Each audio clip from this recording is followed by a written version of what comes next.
The thing that I was telling you that wasn't the kooky part, believe it or not. The kooky part involved the thing that we added to Clavinovas about 10 years ago, and it's karaoke.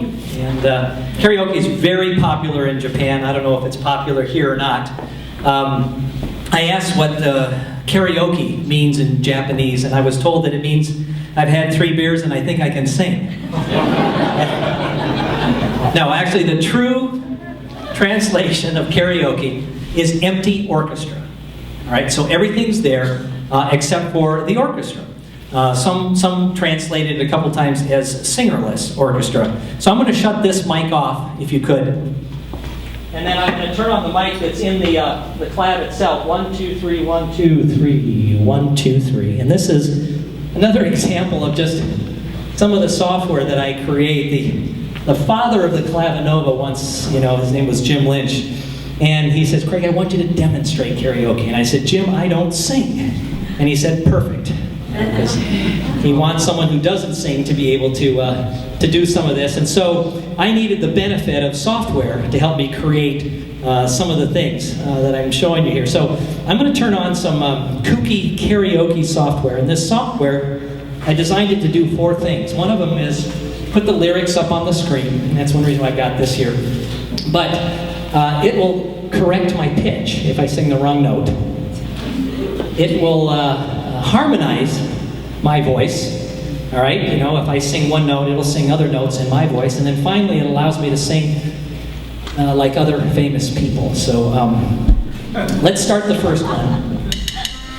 This is pretty straightforward. It wants me to sing hello, hello, hello.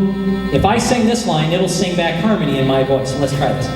Hello, hello, hello. I'm only singing one note, but you hear 4 of me.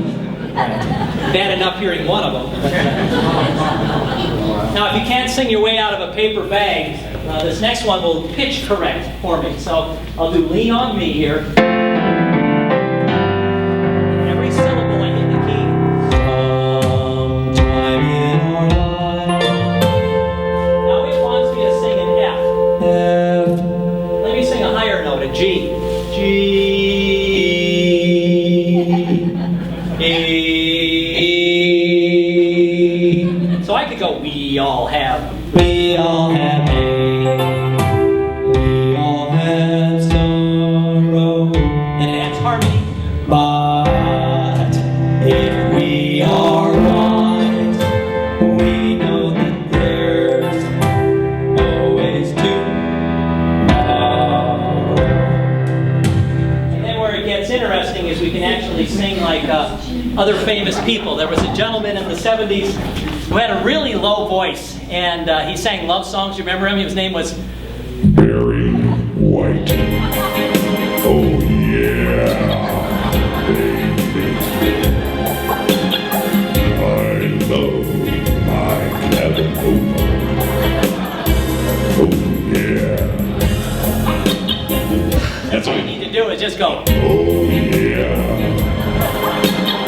So I'm not doing anything really to my voice. I'm just talking normally. And you hear this incredible voice. I joke that I don't have an alarm at my house. If someone breaks in at midnight, I turn this on and go, What do you want? So I take off.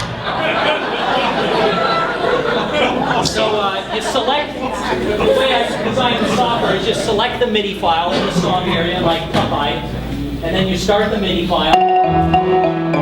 And you sing the words and then I'm Popeye the Sailor Man. I'm Popeye the Sailor. I should bring you up. Alright, enough of that. Christmas time, it's pretty cool to do something like the Chipmunks, so you sing normally, start the file.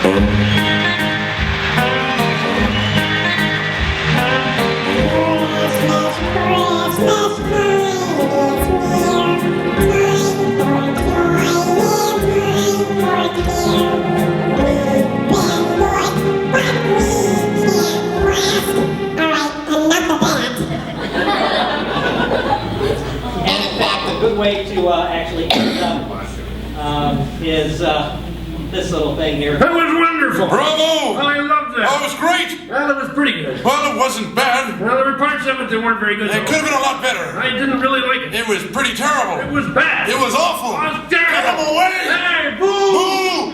You get the point.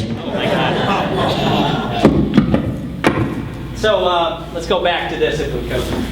So this is a little kooky karaoke, and the whole point of adding that to the Clavinova is we want everyone to get involved. You know, not just the people who play the piano, but also people who are interested in music. Here's some statistics that might surprise you. According to Gallup polls, there are 90% of the people in the United States wish they could play the piano. It's probably similar up here, right? Everyone wishes they could play the piano. Only 49% of the people have taken some sort of music lessons. Actually, that's a little higher than I thought. About half of the people have tried some sort of music lessons, not just piano, but that includes guitar and maybe voice. Here's the shocker. What percentage of people are what we call active music makers? Out of 100%, it's actually about 7%. All right, now how many people here by a show of hands play a musical instrument? Let me see those hands. All right, well above 7%, all right?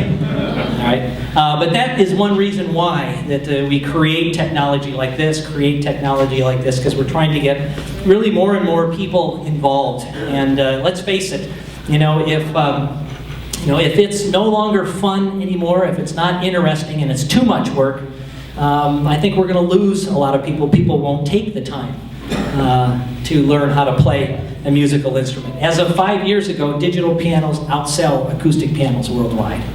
So it shows you how things have come along. And yet the disc clavier is really amazing in the sense that you can have live musicians play. I've got a recording of George Gershwin himself playing Rhapsody of Blue that we converted from a player piano roll. So these are the types of things that just really make the technology a lot of fun. Well, I tell you what, let me end up here with a song that, are there any other questions before I end up here? Anything else at all? Yes? I just have a comment. We got it home, and my husband plays electric guitar, and he just put it into the Clavinova. Yeah, very nice. Cool, we didn't know that. Yeah, in fact, if you take that input, and it's got all the digital effects in there, you can assign some of those fun sounds to the guitar. I don't know if you tried to do that or not. Like the wah-wah pedal and things like that. Only had it a week, so. Only had it a week. Okay, well, come on up here and play it. All right. Well, thank you again so much. This is a song that I got the wonderful opportunity to see Dave Brubeck actually play this live at the Hollywood Bowl. And it's a song that's in 5/4 time. I hope you listen carefully, because on the bridge I threw in 1 6/4 measure. Just to be different.